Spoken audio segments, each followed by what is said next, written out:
자, 오늘은 이제 지난번에 있던 호흡과 발효에 이어서 광합성에 대해서 알아보도록 하겠습니다. 광합성도 세포 내에서 에너지를 만드는 과정으로서 굉장히 중요한 역할을 하는데요. 자, 이제 광합성에서 우리가 다룰 내용은 먼저 엽록체의 구조와 기능에 대해서 알아보도록 하고, 그 다음으로는 광합성에서 일어나는 반응이 두 가지가 있는데, 명반응과 암반응. 그 두 가지 중에서 각각의 명반응과 암반응을 어떻게 알아내게 됐는지, 그리고 각각에서 어떤 반응들이 나타나는지에 대해서 공부를 해보도록 합시다. 자, 이제 먼저 엽록체 구조에 대해서 우리가 알아봐야 될 텐데, 엽록체는 모든 식물이 식물체가 녹색을 띠고 있는 부분에 엽록체가 존재를 하고 있고, 엽록체에는 엽록소라고 하는 색소가 있는데, 이 색소가 이제 광합성을 하는 데 상당히 중요한 역할을 하고 있습니다. 구체적으로 잎의 구조를 한번 우리가 살펴보도록 하는데, 잎의 구조를 보면, 자, 이게 잎의 단면 구조를 보면 이 바깥쪽에 큐티클 층이 있는 걸 볼 수가 있고, 표피 조직이 있습니다. 밑에 쪽도 표피 조직이 있고, 그 다음에 중간에 여벽 조직이라고 해서 여기서 광합성이 일어나는 곳이다. 이곳에서 광합성이 일어난다. 라고 보면 되겠는데, 이 여빅 조직을 좀 더 확대해 보면, 이 광합성의 경우로 250배 확대한 건데, 중간에 보면 알갱이처럼 되어 있는 것을 볼 수 있는데요. 이 부분이 바로 엽록체가 있는 곳입니다. 그래서 엽록체가 있는 부분을 좀 더 확대해 보면, 우리가 배웠던 엽록체가 있는 걸 볼 수 있죠. 전자엽력으로 6만 배 정도 확대를 하면 이 정도 크기로 보입니다. 그래서 이 구조를 보면, 엽록체 구조를 보면, 외막과 내막, 이중막으로 되어 있는 구조를 볼 수 있고, 그 다음에 그 안에 가면, 엽록체 안쪽에 가보면, 액체로 가득 차 있는 부분이 있는데, 그 부분을 스트로마라고 하지. 스트로마. 이 스트로마에는 뭐가 있냐면, 포도당을 합성하는 효소들이 이 스트로마에 존재를 합니다. 그 다음에, 이 스트로마 이 주변에 납작한 주머니 모양으로 된 게 있는데, 이걸 뭐라고 얘기하냐면, 틸라코이드라고 합니다. 이 틸라코이드가 여러 개가 쌓인 거, 여러 개가 주르륵 이렇게 쌓여 있는 걸 뭐라고 얘기하냐면 그라나라고 얘기를 해요.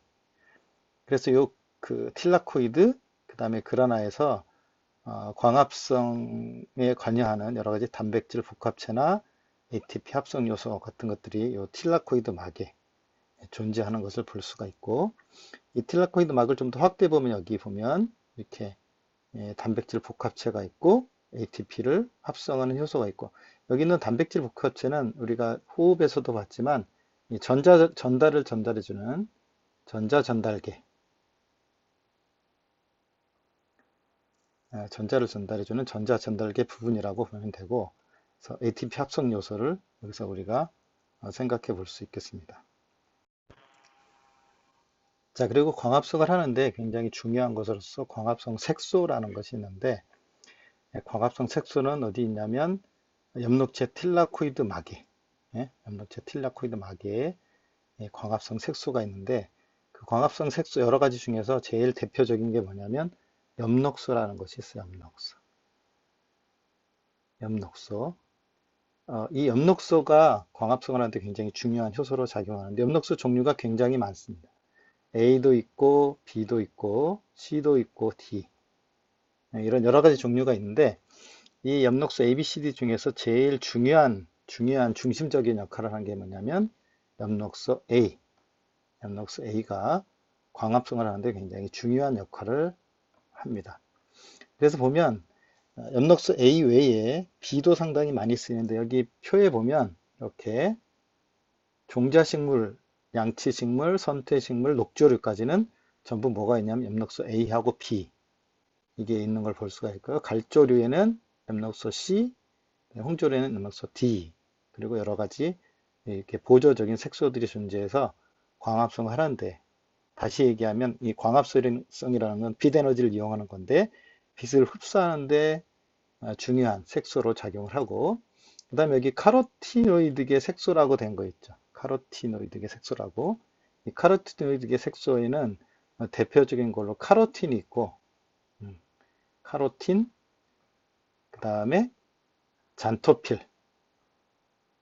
어, 잔토필, 요런 효소들이 있는데, 얘네들은, 색소들이 있는데, 효소가 아니고, 이런 색소들은 엽록소 A, B를 보조하는, 보조하는 역할을 합니다. 얘네들은 보조적인 역할이에요. 주된 역할은 엽록소 A, B. 그 중에서도 엽록소 A가 가장 중요한 역할을 하고, 이 보조 색소들은 빛을 흡수해주는 역할도 하지만, 또 지나치게 빛이 많이 오면 그 엽록소가 파괴되거나 할 수 있는데, 그것들로부터 또 보호해주는 그런 역할까지 이 카로티노이드계 색소들이 해주는 역할을 합니다.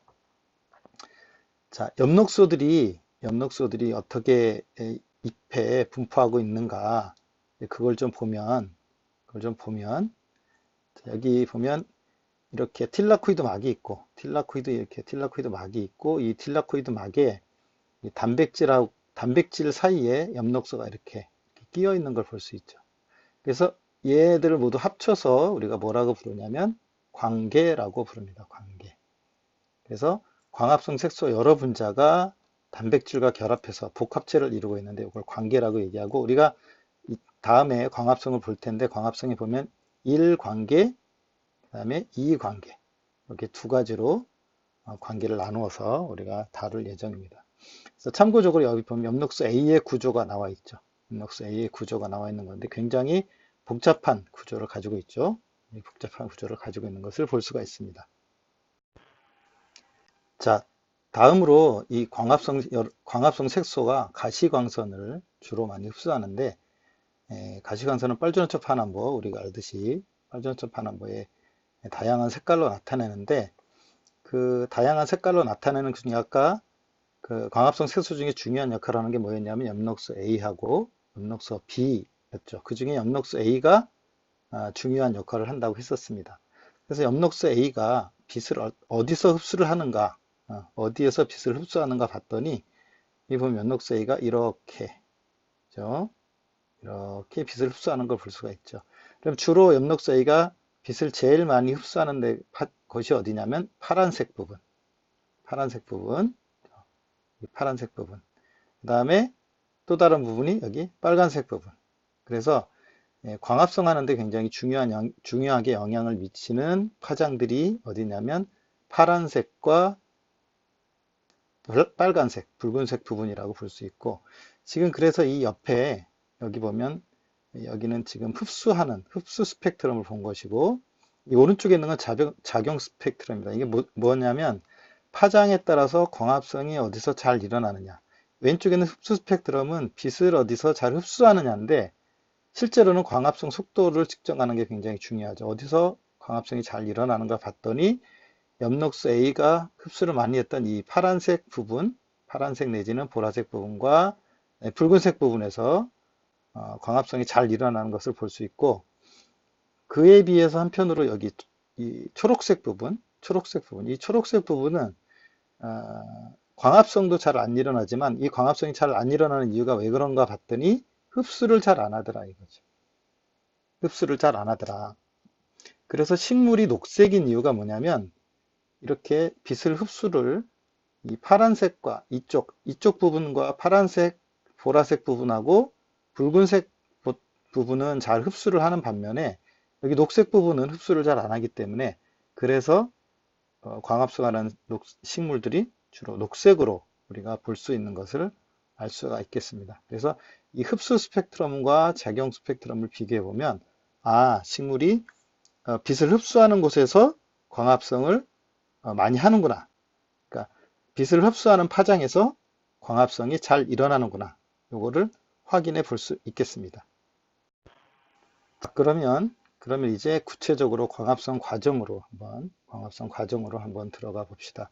광합성 과정은 선생님이 호흡할 때도 광합성과 비교해서 설명을 했었는데, 자, 요렇게 식이 되겠죠.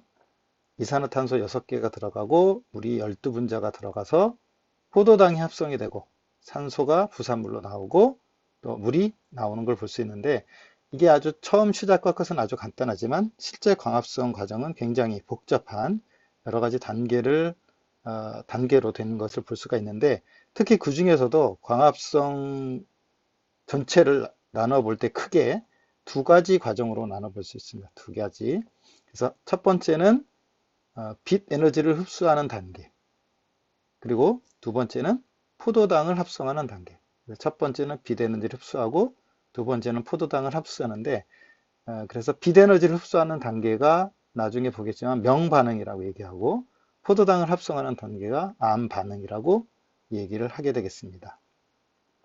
자, 이 두 단계에 대해서는 벤슨이라는 사람이 실험을 하면서 명확하게 두 단계가 있다라는 걸 알 수 있었는데 그 전까지는 사람들이 광합성은 그냥 한 단계다라고 생각을 하고 있었어요. 근데 벤슨이 실험하기 전부터 사람들이 이 좀 뭐가 단계가 하나가 아니라 좀 두 개가 아닐까라고 생각을 하고 있었는데 벤슨이 이걸 명확하게 증명을 해줬습니다. 자, 실험을 어떻게 했냐면 가와 나 두 가지 단계로 실험을 했는데 가번 실험에서는 첫 번째 실험에서는 어떻게 했냐면 처음에는 전부 빛이 전혀 없는 상태에서 이산화탄소를 공급해 줬습니다. 빛이 전혀 없는 상태에 이산화탄소를 공급해 줬죠. 그래서 빛이 없기 때문에 광합성이 전혀 일어나지 않고 있는 거죠. 빛이 없기 때문에 광합성이 전혀 일어나지 않고 있는 상태를 볼 수 있는데 그리고 나서 이 상태에서는 식물이 자기가 가지고 있는 포도당을 전부 사용을 합니다. 호흡에 사용을 해서 포도당을 전부 사용하게 만들어. 그 다음에 두 번째 단계에서는 이번에는 이산화탄소가 없어. 이산화탄소가 없이 빛만 공급을 해줍니다. 그러면 빛이 없고 이산화탄소가 없거나 이산화탄소가 없고 빛이 있다. 만약에 반응이 하나라면 둘 중에 하나가 없을 경우에는 반응이 일어나지 않아야 돼요. 그래서 세 번째 예상을 어떻게 할 수 있냐면 만약에 광합성이 한 가지 반응이라면 여기서도 어떤 그래프가 나와야 되냐면 지금 빨간색이 지금 광합성 속도를 얘기하는데 여기서도 그냥 이렇게 가야 됩니다. 위로 나오지 않아야 돼요. 첫 번째하고 이 조건을 보면 이 첫 번째와 동일하죠. 빛이 없고 이산화탄소 공급, 그럼 처음하고 동일하게 광합성 속도가 증가하지 않아야 되는데 이 벤슨이 여기서 빛을 처음에 공급해 준 다음에 빛이 없는 상태에서 이산화탄소를 줬더니 여기 이 부분, 이 부분, 반응이 일어났다가 그 다음에 다시 떨어지더라 이겁니다. 이게 무슨 말이냐면 빛이 있는 상태에서 뭔가 광합성에 영향을 미치는 요인들이 어떤 요소들이 빛이 있을 때 작용을 했다는 것을 의미하고 뭔가 만들어진 거죠.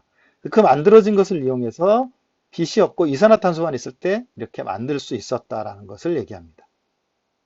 그래서 실제로 이 밑에 보면 이건 이제 정상적인 상태인데 자, 빛이 없고 이산화탄소를 공급하지 않으니까 광합성이 일어나지 않았습니다. 그리고 빛이 있지만 이산화탄소를 차단했더니 여전히 광합성이 일어나지 않았어요. 근데 빛이 있고 그죠? 이산화탄소를 같이 주니까 광합성이 늘어났다 주는 게 아니라 계속해서 광합성이 일어날 수 있는 걸 볼 수 있습니다. 그래서 이거는 빛이 영향을 미치는 부분과 이산화탄소가 영향을 미치는 부분이 서로 분리되어 있구나. 요거에 대한 증명하는 실험이 되겠습니다. 자, 그래서 이 광합성 과정을 명반응과 암반응, 빛이 있을 때 빛 에너지를 받아들이는 과정이 명반응, 그 다음에 이산화탄소를 이용해서 포도당을 합성하는 과정이 암반응이라고 나눠볼 수 있는데 크게 그래서 명반응과 암반응 이렇게 크게 두 가지로 나눠볼 수 있습니다. 그래서 명반응은 빛 에너지를 받아들여서 뭘 만드냐면 최종적으로 만드는 게 뭐냐면 NADPH2 선생님이 이거 지난번에 호흡할 때 얘기했었죠. NADH2라고 쓴다고. NADPH2를 만들고 그 다음에 ATP 에너지를 만듭니다. 빛 명반응에서 빛 에너지를 이용해 가지고 NADPH2하고 ATP를 만들고 이 두 가지를 만드는 게 가장 중요한 것이고 그 과정에서 물이 분해되어서 산소가 만들어집니다. 어디서 일어나냐면 틸라코이드에서 그라나에서 이 명반응이 일어나는 걸 볼 수가 있고 그 다음에 암반응인데 이 암반응이라는 얘기는 빛이 필요 없다는 거죠. 빛이 필요 없어. 그래서 명반응에서 만든 NADPH2하고 ATP를 이것들을 이용해 가지고 이산화탄소를 받아들여서 켈빈 회로를 거쳐서 포도당을 합성하는 것을 볼 수가 있습니다. 그래서 명반응이 일어나는 것은 그라나에서 일어나고 암반응은 스트로마에서 일어나는 것을 볼 수가 있습니다. 이게 전체적인 광합성을 그냥 처음부터 끝이 아니라 빛이 있는 반응과 빛이 없는 두 가지 반응으로 나누어서 생각해 볼 수가 있겠습니다. 그럼 이제 이 두 가지에 대해서 이제 구체적으로 해볼 텐데, 한 가지 중요한 거는 아까 우리 벤슨 실험에서 봤듯이 명반응에서 빛을 주면 명반응에서 NADPH2하고 ATP가 그죠? 빛을 주면 이것이 만들어진다고 했고, 이것이 만들어졌으니까 빛이 없어도 이산화탄소만 주면 암반응에서 이 포도당이 합성이 되는 거. 그죠? 이걸 보면 벤슨 실험이 왜 그렇게 됐구나라는 것을 알 수 있습니다. 자, 광합성에서 이제 먼저 명반응에 대해서 얘기를 할 텐데, 명반응에서 사람들이 관심을 많이 가졌던 것은 사실은 산소가 어디서 왔을까라고 사람들이 생각을 했죠. 처음에는 이산화탄소하고 물이 들어가서 산소가 나오니까, 포도당과 산소가 나오니까 처음에 산소는 어디서 왔다고 생각했냐면, 이산화탄소에 산소가 분해돼서 산소가 나왔을 거다라고 생각을 했는데, 사람들이 나중에 실험을 해본 결과, 광합성에서 나온 산소는 이산화탄소에서 나온 게 아니라는 거였습니다. 그걸 우리가 이제 확인을 했는데, 히일이라는 사람하고 아까 루벤이 또 실험했는데, 히일의 실험을 먼저 보면, 히일은 엽록체를 분해를 했어요. 질경이 입혀서 엽록체 추출액을 분리해 가지고, 여기 보면 엽록체를 넣고 옥살산철 3라는 물질을 집어넣습니다. 그리고 나서 공기를 빼줬어요. 그러면 공기 중에 이산화탄소가 전혀 존재하지 않죠. 이산화탄소가 존재하지 않아. 이산화탄소가 존재하지 않는데, 그럼에도 불구하고 빛을 비춰줬더니 여기서 뭐가 만들어졌냐면 산소가 만들어졌어요. 그래서 산소가 만들어지면서 옥살산철 3가 옥살산철 2로, 그죠? 여기 보면 여기 옥살산철 3는 F 플러스 3을 갖고, 그 다음에 2는 F 플러스 2를 갖죠. 그러니까 전자가 F, 2, 철, 3가 이온이 철, 2가 이온으로 바뀌었어요. 이 말은 무슨 말이냐면 여기 중간에 뭐가 들어갔냐면 전자가 하나 들어갔다 이 말입니다. 그죠? 전자가 하나 들어갔다라는 얘기죠. 그래서 환원을 시킨 거죠. 그래서 이게 엽록체가 추출된 엽록체 추출액이 옥살산철 3를 옥살산철 2로 환원을 시켜줬다. 그 과정에서 산소가 빠져나온다. 그러니까 이거는 이산화탄소에서 나오는 산소는 아닐 거다라고 생각을 했고, 드디어 벤슨이 이번에는 뭘 가지고 했냐면 산소 동위원소가 원래는 산소는 16이죠. 16짜리인데 18짜리 요걸 이용해 가지고 실험을 했습니다. 산소 18짜리를 이용해서 실험을 했어요. 어떻게 실험을 했느냐? 여기는 산소 18을 물에다 집어넣고 여기는 산소 18을 이산화탄소에다 집어넣습니다. 그리고 빛을 줬어요. 빛을 줬더니 요 물에다 넣은 거는 여기도 산소가 나오고 여기도 산소가 나올 텐데 여기는 18짜리 산소가 나오고 여기는 그냥 정상적인 16짜리가 나왔던 겁니다. 그래서 이 광합성할 때 이산화탄소는 어디서 나온 거냐면 물에서 나온 거다. 물로부터 나온 거다라는 걸 우리가 알 수 있게 되었습니다. 그래서 사람들이 여기 보면 이 옥살산철과 생물체 밖에서 일어나는 것과 식물 안에서 일어나는 걸 비교해 봤더니 생물체 밖에서는 옥살산철 3가 옥살산철 2로 환원이 됐는데 생물체 내에서 나중에 연구를 해보니까 사람들이 NADP가 NADPH2로 환원이 되더라. 이걸 확인을 했고 그래서 처음에는 사람들이 광합성식을 이렇게 썼었는데 지금은 이렇게 쓰는 거예요. 이것이 광합성에서 제대로 된 겁니다. 왜냐하면 산소가 제대로 만들려면 물 2분자의 물이 필요했기 때문에 여기 12로 하고 6개가 나오는 것으로 광합성식이 수정이 됐죠. 그래서 광합성이 일어나기 위해서는 제일 처음에 물이 분해가 일어나야 됩니다. 물의 광분해가 일어나고 그 과정에서 아까 명반응에서 산소가 나온다고 그랬는데 그 산소가 물이 광분해되는 과정에서 산소가 나오는 거.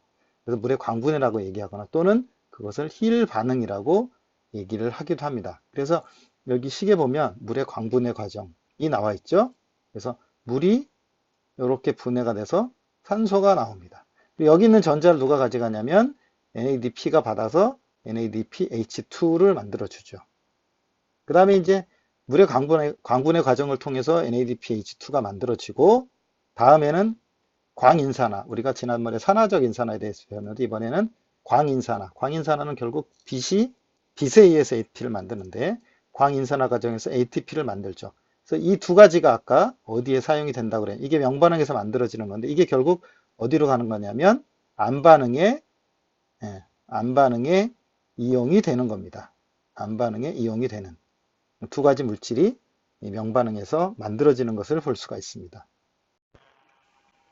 자, 또 여기서 하나 생각할 것이 여기 지금 물의 광분해와 광인산화가 어디서 일어나냐면 이 광계라는 곳에서 일어나요. 광계. 이 광계는 어디냐면 틸라코이드 막에 있어요. 틸라코이드 막에 전자전달계하고 광계 이것이 있는데 이 광계가 여기 보면 빛 에너지를 아까 우리가 광계 있을 때 단백질과 색소, 엽록소들이 만들어서 관계를 만든다고 했었죠. 그래서 이것들이 하는 역할은 빛 에너지를 받아서 여러 가지 색소를 거치면서 최종적으로 어디에 하냐면 반응 중심 엽록소로 빛 에너지를 전달을 해줍니다. 그래서 이 반응 중심 엽록소에서 무슨 역할을 하냐면 그 물에 광분해된 에너지를 가지고 전자를 고에너지 상태로 높여주는 역할을 해요. 그러면 이 전자 수용체가 그 전자를 받아서 빛 에너지를 ATP 에너지로 바꿔주는 역할을 합니다. 자, 그러면 이제 구체적으로 광합성이 빛을 받아서 어떤 과정을 거쳐서 NADPH2와 ATP가 만들어지느냐 이 과정을 한번 보도록 하겠습니다. 자, 첫 번째 보면 여기 관계2라는 데서 시작이 되는데 이 관계2는 중심 아까 반응 중심 색소가 여기 보면 P680이라고 되어 있어요. P680. 이 P680이라는 건 뭐냐면 680 나노미터의 빛을 흡수하는 색소. P가 피그먼트의 약자입니다. 색소. 680 나노미터의 빛을 흡수하는 색소다라고 얘기하는 거예요. 그래서 주변에 있는 색소들이 빛 에너지를 받아서 이 P680한테 전달해 주면 이 P680은 여기 물이 산소와 수소로 분해되면서 여기서 전자를 이 반응 중심 색소에게 전달해주면 이 반응 중심 색소에서 전자를 이 전자 수용체로 전자를 이렇게 전자 에너지 수준을 높여주는 역할을 합니다. 여기 지금 전자의 에너지 수준이라고 그랬죠. 그래서 이 P680으로부터 전자 수용체로 전자가 올라가면서 고에너지 상태가 돼요. 그래서 이 고에너지 상태에서 여러 가지 그 전자 전달 효소를 거쳐서 전자 전달계를 통해서 이렇게 다시 밑으로 내려옵니다. 전자를 전달해 주면서 여기서 뭐가 만들어지면 ATP가 만들어져요.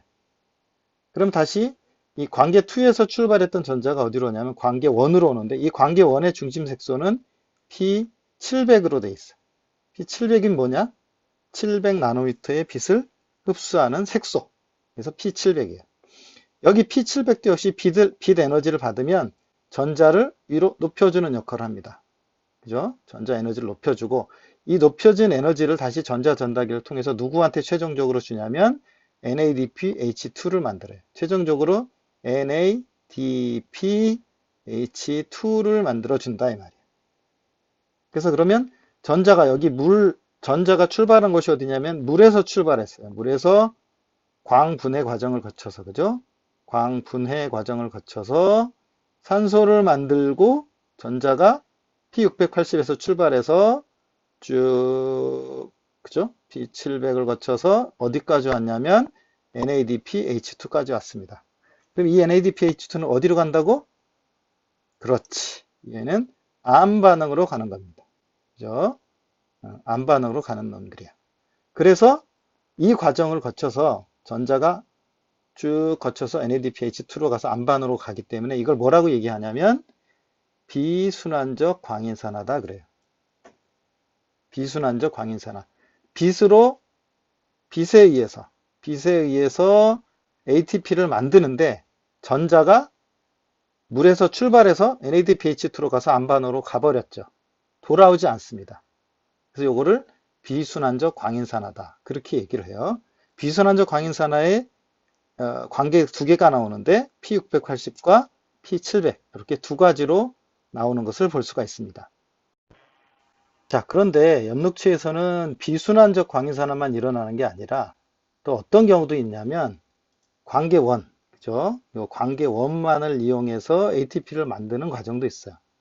어떻게 되냐면 자, 빛 에너지가 P700을 통해서 아까 전자전달기를 통해서 전자가 왔었는데 이 전자를 가지고 전자가 전자수용체로 가서 원래는 NADPH2 이쪽으로 가야 되는데 이쪽으로 가지 않고 어디로 가냐면 다시 전자전달기 쪽으로 전자가 갑니다. 그래서 이 전자전달기를 통해서 다시 ATP를 만들 수 있어요. 그러니까 전자가 계속 여기를 돌아다닙니다. 계속 그죠? 계속 돌아다녀요.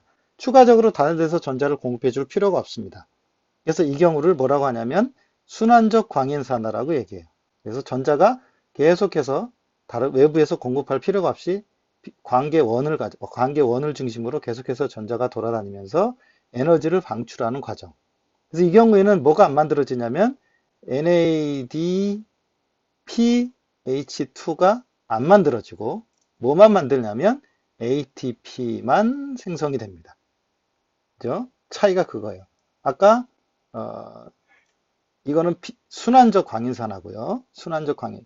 비순환적 광인산화에서는 NADPH2가 만들어지고 ATP도 만들어집니다.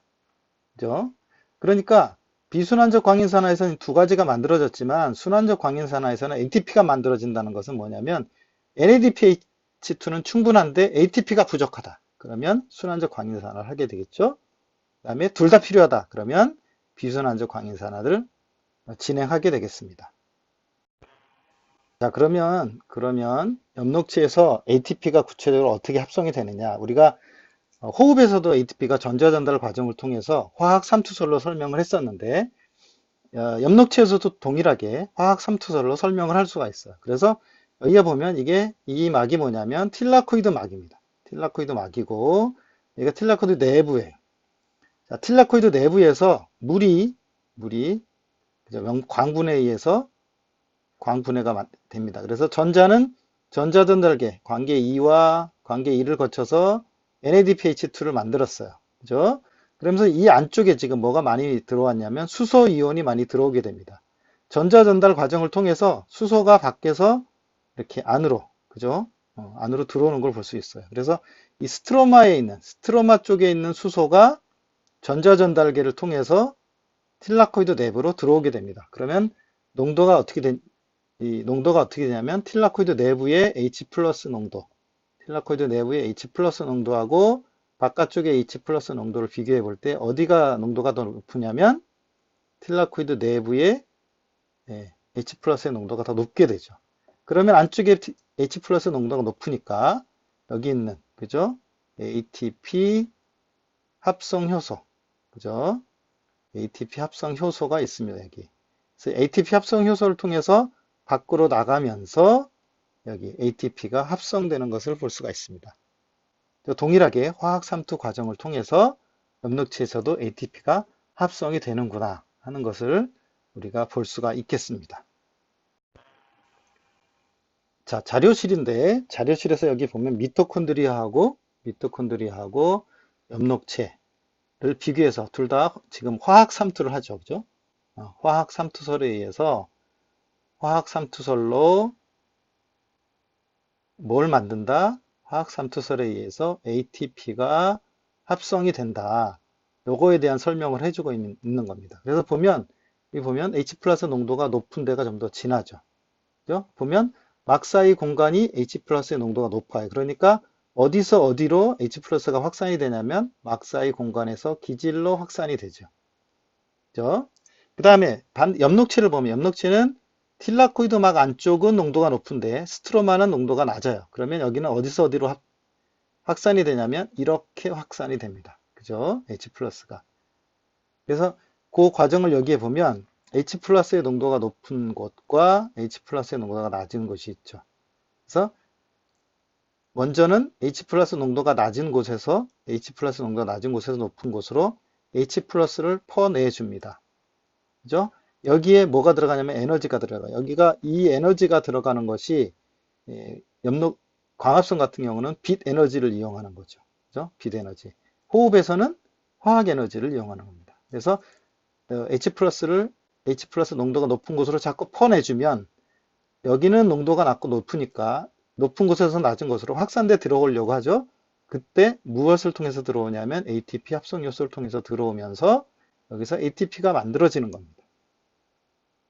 이 과정을 우리가 생각해 볼 수 있죠. 그래서 에너지를 미토콘드리아 같은 경우는 유기물에서 에너지를 얻고 엽록체는 빛에서 에너지를 얻습니다. 그죠? 그래서 전자가 운반되는 곳이 여기는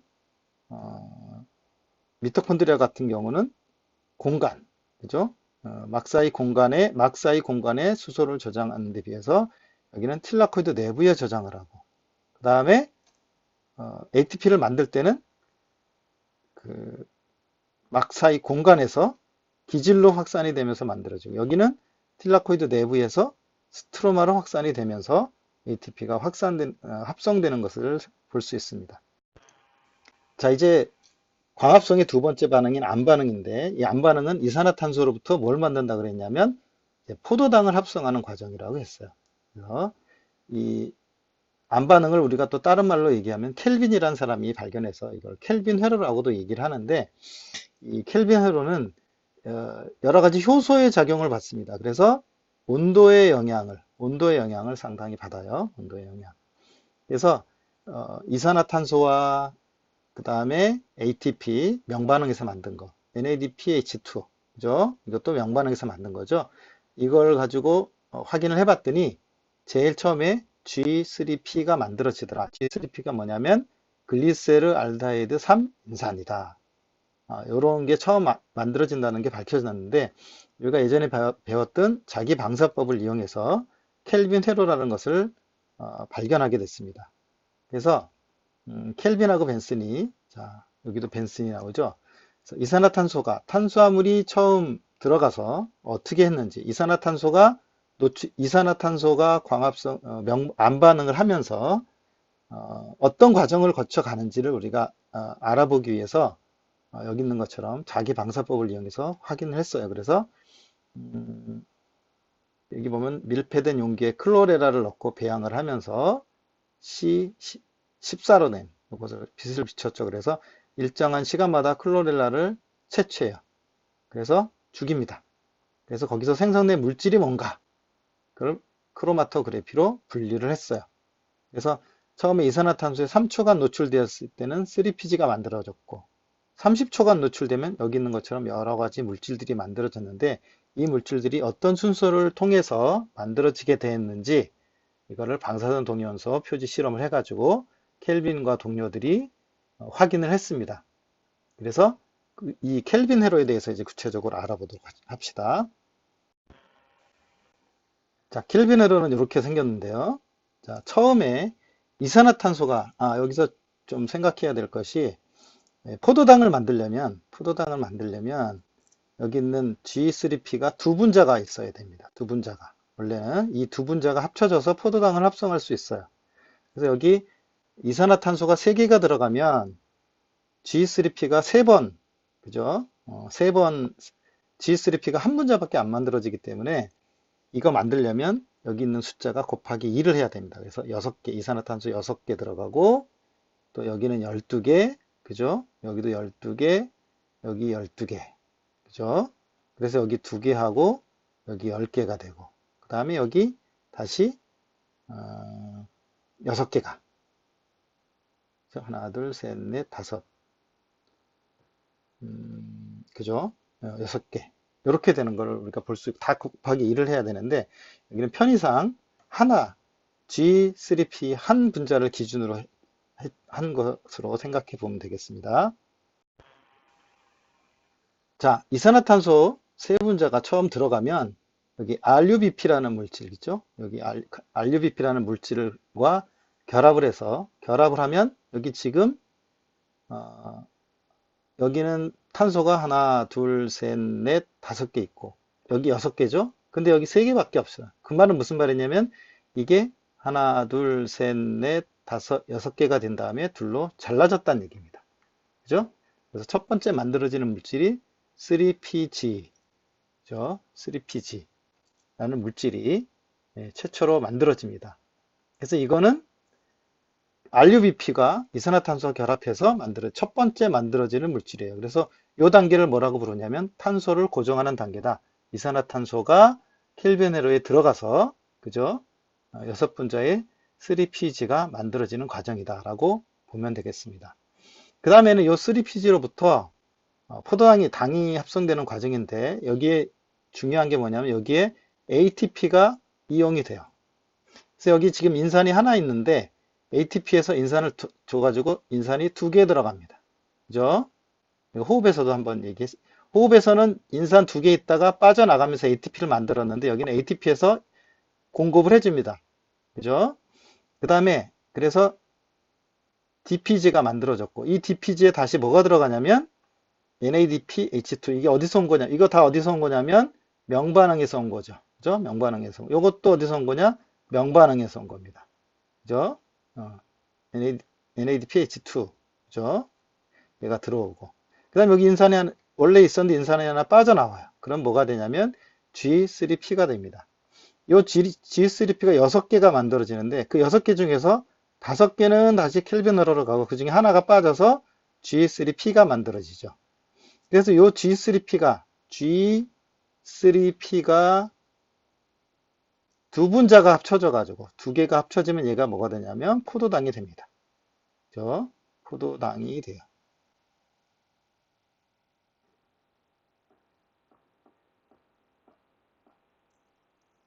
포도당이 만들어집니다. 이게 두 분자가 있어야 된다는 거 중요합니다. 왜냐하면 여긴 탄소 3개고 포도당은 탄소가 하나, 둘, 셋, 넷, 다섯, 6개이기 때문에. 그죠? 자, 그 다음에 여기 G3P 5분자는 다시 여기 ATP가 들어가면서 다시 뭐가 되냐면 RUBP가 만들어지는 것을 볼 수가 있어요. 그래서 켈빈 회로가 완성이 됩니다. 그래서 안반응인 켈빈 회로에 지금 뭐가 사용이 되냐면 ATP와 NADPH2가 사용이 됐죠. 그래서 총 양을 따져보면 6개 이산화탄소를 고정할 때 뭐가 필요하냐면 NADPH2는 12분자가 필요합니다. 그리고 ATP는 18개가 필요해요. 자, 이 두 개가 어디서 온 거냐면 어디서 왔다? 명반응에서 왔다. 명반응에서 온 12개 NADPH2하고 18개 ATP가 들어가서 12개 NADP하고 6개 물이 나오면서 여기 포도당이 합성되는 것을 볼 수가 있습니다. 그죠? 이렇게 해서 안반응이 완성되어서 포도당이 합성이 되는 거죠. 그 다음에 이거는 광합성에 영향을 미치는 요인들에 대한 얘기를 우리가 하는 건데 광합성에 영향을 미치는 요인들 어떤 것들이 영향을 미치느냐 첫 번째는 빛의 세기 이건 여러분들이 1학년 때도 광합성에 대해서 했었을 거고 중학교 때도 했었을 거예요. 빛의 세기에 따라서 그죠? 빛의 세기에 따라서 광합성이 증가하는데 어느 정도 증가하다가 일정해지는 때가 있습니다. 그죠? 빛의 세기가 증가함에도 불구하고 광합성이 더 이상 증가하지 않는 경우 이게 광포화점이라고 얘기했었죠. 광포화점 여기도 광포화점이 있습니다. 이게 볼 수가 있고요. 그 다음에 온도가 높아질 때는 약한 빛일 경우에는 광합성 속도에 별 지장이 없습니다. 근데 강한 빛일 경우에는 온도가 올라가다가 떨어지는 걸 볼 수 있죠. 이거 우리 지난번에 얘기했었습니다. 뭐 때문에 그러냐면 단백질 효소가 작용하기 때문에 그렇다고 얘기를 했었어요. 온도가 영향을 미치는 거. 그 다음에 이산화탄소의 농도가 영향을 미치는 거. 이산화탄소 농도는 자, 빛이 약할 때, 빛이 중간일 때, 빛이 강할 때 서로 다른 걸 볼 수가 있죠. 약한 빛에서 중간빛, 강한 빛. 그죠? 이런 걸 볼 수 있는 이것들도 이산화탄소 농도가 증가한다 하더라도 광합성 속도가 무한대로 증가하는 게 아니라 어느 정도 증가하고 더 이상 증가하지 않는 걸 볼 수 있습니다. 이게 무엇 때문에 그러냐면 효소가 작용하기 때문에 그렇다라고 볼 수 있어요.